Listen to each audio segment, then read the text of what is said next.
A chilling warning from Iran to Europe and the American bases there. You know, one of the most powerful leaders of Iran's Revolutionary Guard is threatening that Tehran will put America's allies and our troops in Europe in the bullseye by increasing the flight distances of its missiles. The Iranian Fars news agency reporting that General Hassan Salami says it will bolster the ballistic missiles in Europe if, quote, Europe wants to turn into a threat.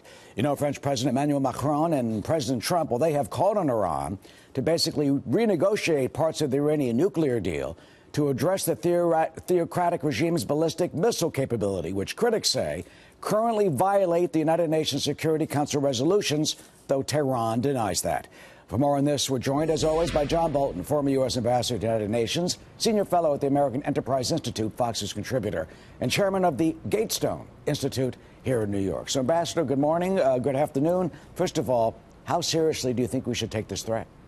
Well, I think it's a very serious threat. It would not require much at all for Iran to be able to increase the range of the missile systems it has. Indeed, if you look at North Korea's launches over the past couple of years, they can already exceed the range it would take to launch from Iran and hit targets in Europe. And I think Iran could purchase whatever it needs from North Korea. It's really quite interesting that people in Europe, when they see themselves coming into range, get upset about Security Council resolutions. But let's talk about that, because the resolution they're really focused on, 2231, is the resolution that also embodies the Iran nuclear deal. It has two annexes. The nuclear deal is one.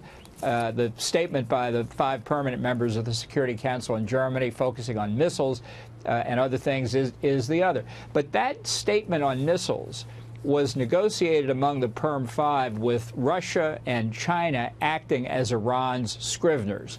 That was a deal that Iran participated in, and I tell you, there are 3 deals that go together: the nuclear deal, the missile deal, and the hostage deal.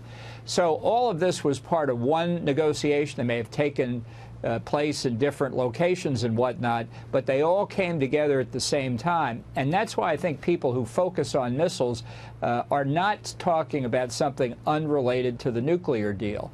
And that's why it is a threat. I think Iran's trying, Qasem Soleimani, as per usual, trying to threaten the Europeans. It works all too often, and I'm sure they're a little bit worried about what the Trump administration may do next month when Congress's 60-day period following Trump's decertification of the Iran deal ends.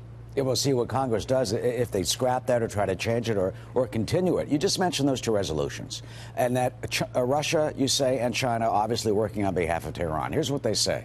2231 that you mentioned says, quote, Iran is called upon not to take any activity related to ballistic missiles designed to be capable of delivering nuclear weapons, including launches using such ballistic missile technology. 5 years earlier, UN Security Council 1929.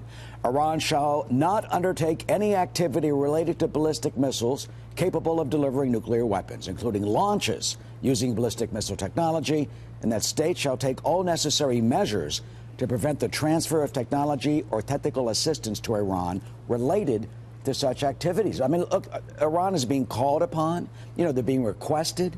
They're being asked. I mean, is this enough to drive a Mack truck through?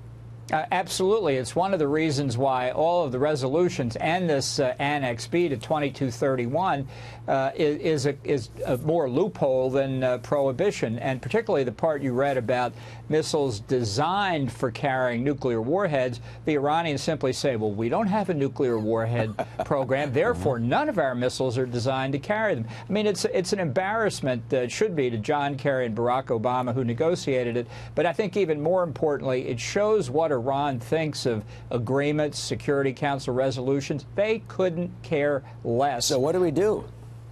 Well, I think Iran continues both its nuclear program and its missile program, both of them quite likely in conjunction with North Korea.